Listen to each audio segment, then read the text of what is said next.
ayer en Fidelity International. Gracias, Beatriz. Gracias a ti. Y gracias a todos los que estáis aquí y a todos los que estáis conectados a través de Internet. Bueno, creo que tengo el panel más agradecido desde hace años hablando de Asia. Llevamos en Fidelity promocionando Asia durante años y años y confiando muchísimo en la región. Y, sin embargo, el interés del inversor todavía no iba por ahí. Y ahora, sin embargo, vemos cómo China abre las fronteras, elimina las restricciones del COVID, suben los mercados y los inversores empiezan a tener muchísimo interés en la región asiática. Nosotros ya sabéis que desde Fidelity intentamos alejarnos mucho de ese sentimiento cortoplacista y pensar más bien en las tendencias estructurales que plantea Asia en el largo plazo. Pero es verdad que en un momento como el actual... es que la presentación no es esa, por si acaso. Vale, que había que pasarla. Bueno, lo que comentaba, ¿no? Con respecto a Asia. Si bien es verdad que ahora mismo el apetito inversor está muy elevado, lo cierto es que todavía hay áreas a nivel macroeconómico, y se ha hablado ampliamente en los diferentes paneles de cómo está la situación macroeconómica actual, todavía es difícil, ¿no? Tenemos un escenario macroeconómico con inflación elevada, con subidas de tipos de interés. Si bien es verdad que en China, por ejemplo, y en muchas otras regiones de Asia la inflación, sin embargo, no ha sido tal. Luego explicaremos los detalles, pero realmente la inflación en estos países no está siendo tan elevada. China también está en modo relajación monetaria, por lo tanto, incluso ha bajado tipos de interés en los últimos años. Así que plantea un escenario algo mejor de lo que vemos en Occidente. Pero, por supuesto, también le afecta lo que estamos viendo en Europa o en Estados Unidos, ya que la demanda que ofrecíamos por parte de Europa hacia China, por ejemplo, ya no es tan amplia, porque realmente estamos sufriendo aquí, lo vemos nosotros en nuestro día a día, en nuestros propios bolsillos. Todo eso, a nivel macroeconómico, afecta a la demanda hacia China. También es verdad que la guerra entre Rusia y Ucrania tiene una afectación global. Los precios de la energía han subido por este tema. Pero veremos ahora cómo afecta toda esta situación a toda la región asiática. Y me quería centrar aquí en Asia, pero no tanto en China, donde hablaré de manera un poco más puntual, porque creo que muchas veces dejamos de lado a algunos otros países y Asia es una región tan amplia que presenta muchísimas oportunidades, diferentes países en diferentes momentos de evolución y donde realmente para el inversor ávido se pueden encontrar múltiples oportunidades en empresas que todavía lo estén haciendo muy bien.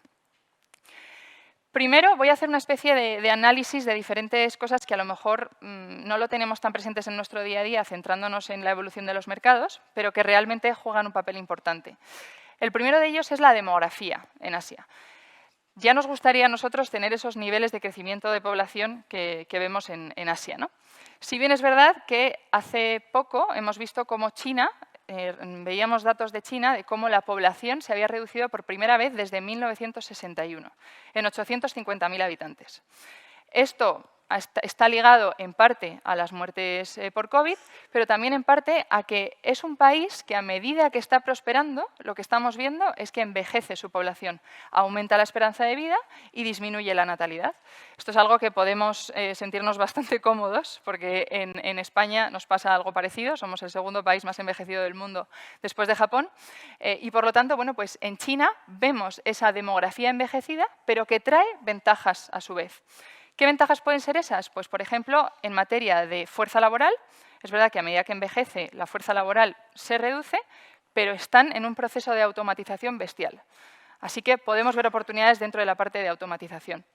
Una cosa anecdótica que me pareció interesante el otro día, hablaba sobre el tema de las políticas de hijo único en China, que bueno, pues ya esas se han dejado de lado, ahora ya vamos por 3 hijos, pero la realidad es que esto tiene una afectación importante en el mercado laboral, sobre todo desde un punto de vista de la contratación de mujeres, porque antes los empleadores contrataban a mujeres, les preguntaban cuántos hijos habían tenido y si solo habían tenido uno, durante la política del hijo único, podían contar con ellas para siempre sin que se tuvieran que coger ninguna baja de maternidad.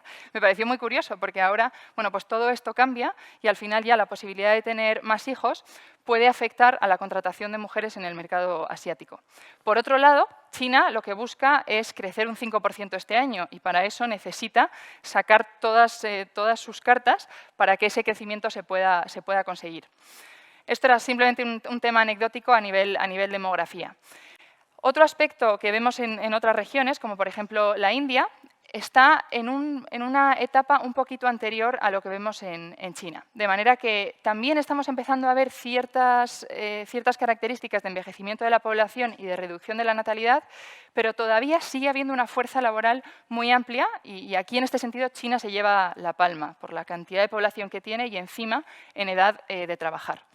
O la región de ASEAN, que para los que no estéis familiarizados con el acrónimo, a lo que se refiere es a 6 países, a ver si me salen los 6, porque siempre son Tailandia, Malasia, Singapur, Vietnam, Filipinas e Indonesia.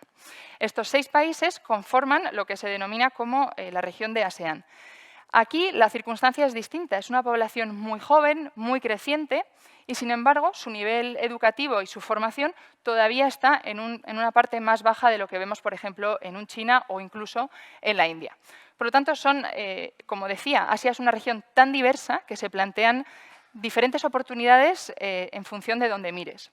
Pero la realidad es que la demografía en sí misma no nos dice toda la foto. Hay que evaluar también cómo está la situación económica de la región.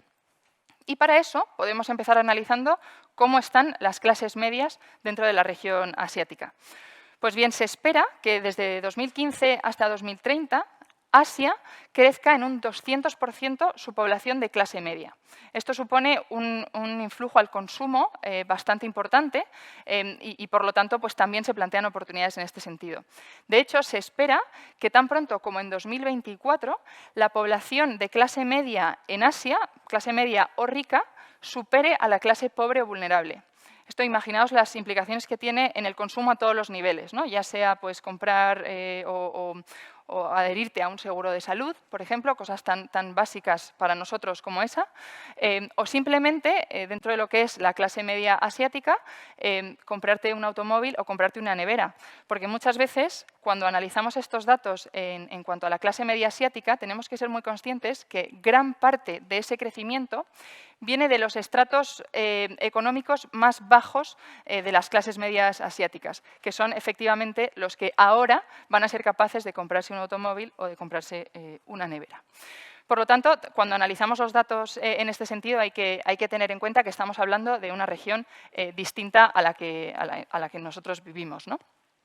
Adicionalmente al estudio de cómo evoluciona esa prosperidad económica de los países, también es importante valorar cómo evoluciona el PIB de las diferentes regiones asiáticas. Y lo podemos ver en esta pantalla, yo veo fatal de lejos, pero bueno, veis ahí que, por ejemplo, la India se espera que crezca en septiembre de 2023 en torno a un 5,8, en Indonesia un 4,7.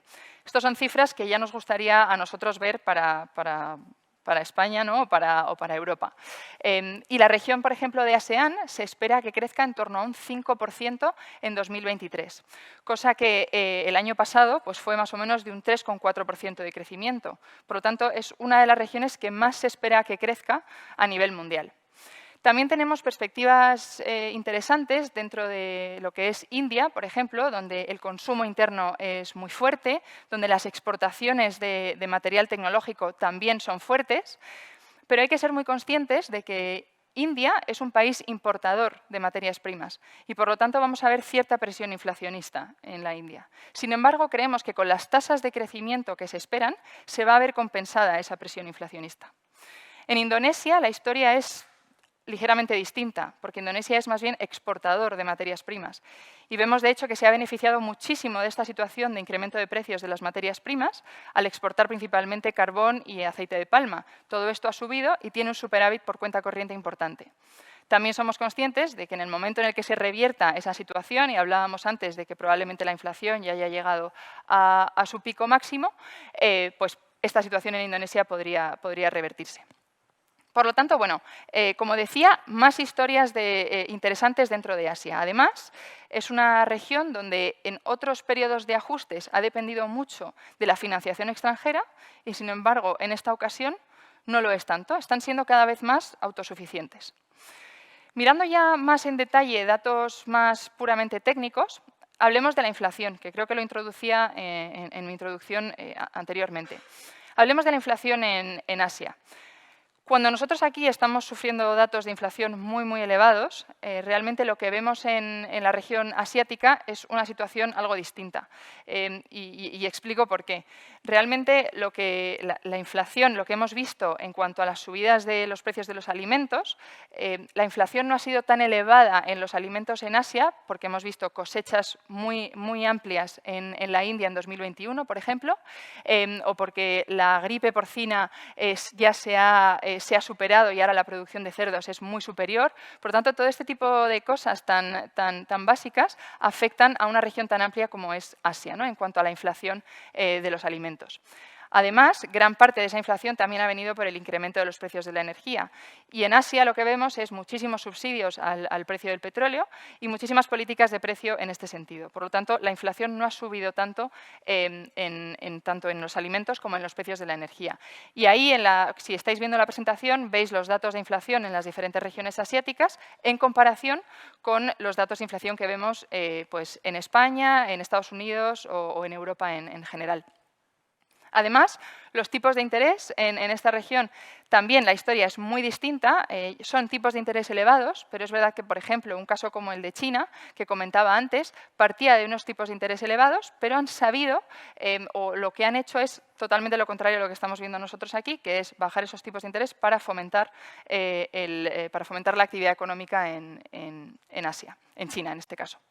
Y finalmente, la situación económica de las familias también es muy buena y de hecho vemos una deuda por vivienda, ¿no? Es que no sé cómo es bueno, la población en general tiene una situación económica, tiene dinero en los bolsillos todavía para consumir, quizás en mayor medida de la que vemos en Europa o en Estados Unidos.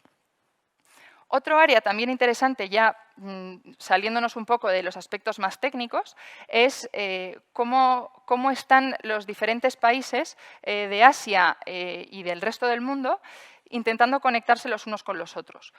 Una de las áreas que seguro que a muchos os suena es la iniciativa establecida por Xi Jinping en 2013 de One Belt, One Road, que básicamente lo que busca es conectar a los diferentes países del mundo mediante rutas marítimas y rutas terrestres para fomentar el comercio entre unos y otros.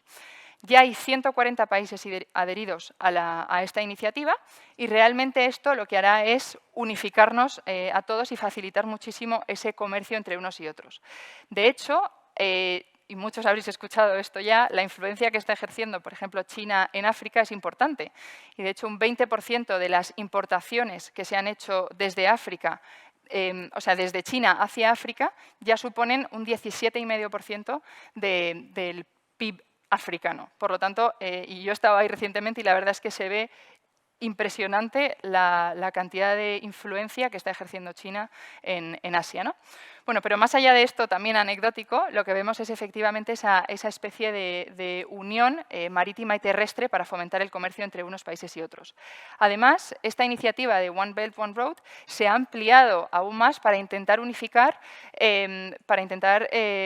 hacer una ruta de la seda digital o una ruta de la seda polar que también una en el Ártico, ¿no? O sea, diferentes... me estoy liando porque veo que ya no tengo tiempo y me queda todavía... ¿Sí? Vale, puedo estar tranquila entonces. Bueno, pues existe una ruta de la seda digital que lo que pretende es conectarnos a todos también a nivel digital, a nivel internet y redes de conexión. Sin embargo, esto, como sabéis, bueno, pues ha sido sujeto a bastante controversia por temas de privacidad en China, ¿no? Y bueno, y otra serie de acuerdos comerciales que se han firmado dentro de los países asiáticos pueden ser el RCEP, que es el acuerdo de comercio, de libre comercio más amplio a nivel mundial, supone el 30% del PIB a nivel mundial, u otro como el CPTPP, que no solo une a países en Asia, sino que también están involucrados pues, Canadá, México y muchos otros países, ¿no? Por lo tanto, muy buenas oportunidades a nivel comercio global. Y ya centrándonos en las diferentes áreas donde vemos, en las diferentes regiones asiáticas donde vemos oportunidad, podríamos hablar de la región de ASEAN, que comentaba antes. Aquí veis los diferentes países que agrupa y cómo esto supone la barbaridad de cifra de 600 millones de personas y supone también el 3,2 trillones de PIB, lo que hace a la región de ASEAN la quinta más grande del mundo. La región de ASEAN se distribuye en un 50% servicios, 34% manufacturas y 10% agricultura. Y lo que estamos viendo, sobre todo en la parte de manufacturas, es que el resto de países a nivel global están viendo muchísimo apetito por ASEAN, principalmente por este área de manufacturas que tiene muchísimo potencial de crecer gracias a la demografía tan joven que tiene. Y estamos viendo cómo muchas empresas se adhieren a la iniciativa de China +1, que no sé si estaréis familiarizados con ella. Es una iniciativa que han creado o que se ha puesto encima de la mesa por parte de Occidente para principalmente fomentar que no solo las cadenas de suministro estén basadas en China, sino que también se utilicen el resto de países de la región. Y ASEAN es una de las regiones que más se está beneficiando de todo esto. También es verdad que durante la pandemia hemos visto muchos cambios en esta región, como es, por ejemplo, la digitalización del país. Al ser una población tan joven, hay un potencial enorme de digitalizar a toda la población y hemos visto durante la pandemia cómo se creaban solo en Indonesia 62 millones de pymes. Esto es una pyme por cada 5 habitantes en Indonesia. Por lo tanto, el potencial en este sentido de digitalización es enorme y la creatividad que hay dentro de la gente joven en el país es muy grande también. Pasando a la India, aquí muy rápidamente, ya he comentado los beneficios que vemos en la región, cómo de optimistas estamos. Ha sido una región que ha seguido creciendo más o menos a ritmos del 6-7% y donde creemos que la situación es muy parecida a la China de 2006 en cuanto a la renta per cápita del país. Si os fijáis en el gráfico de la derecha, veis más o menos que China en 2006 estaba en esa misma renta per cápita. Con el nivel de población que tiene la India y las políticas que estamos viendo también formativas hacia la población, creemos que el potencial es enorme de cara a los próximos años. Sobre todo porque también la penetración en muchísimos sectores es todavía muy baja si la comparamos con China. Y finalmente China, ya comentar una serie de pinceladas, de temáticas o tendencias que estamos viendo en la región. Estamos viendo cómo la mayoría de las personas se mudan del campo a la ciudad. Y esto, todavía las personas que viven en la ciudad siguen siendo un 65%. Para que os hagáis una idea, en Estados Unidos es un 80%. O sea que también hay potencial ahí de que las personas pues sigan mudándose hacia la ciudad con todos los cambios en el consumo que eso conlleva. Una de ellas, uno de los principales cambios que vemos es la premiumización y cómo la población china demanda cada vez más productos de alta calidad. Y no solo eso, sino que cada vez es más patriota y demanda productos suyos de su país porque porque China ha pasado a un escalafón distinto a medida que ha intentado pues ser una región que produzca productos y servicios de mayor calidad. Por lo tanto, pues muchas tendencias estamos viendo también en China, pero dejaros con la idea de que Asia no es solo China, de que hay muchísimas más oportunidades y que además en términos de valoraciones es un momento muy bueno. Si comparamos la región asiática con las valoraciones de Estados Unidos o de Europa, es ahora mismo muy barato entrar. Y además, en términos de diversificación, también muy atractivo, ya que la asignación de activos en las carteras de los inversores hacia la región asiática es todavía muy pequeña. Siento haberme extendido, espero que por lo menos haya sido interesante. Muchísimas gracias por vuestra atención.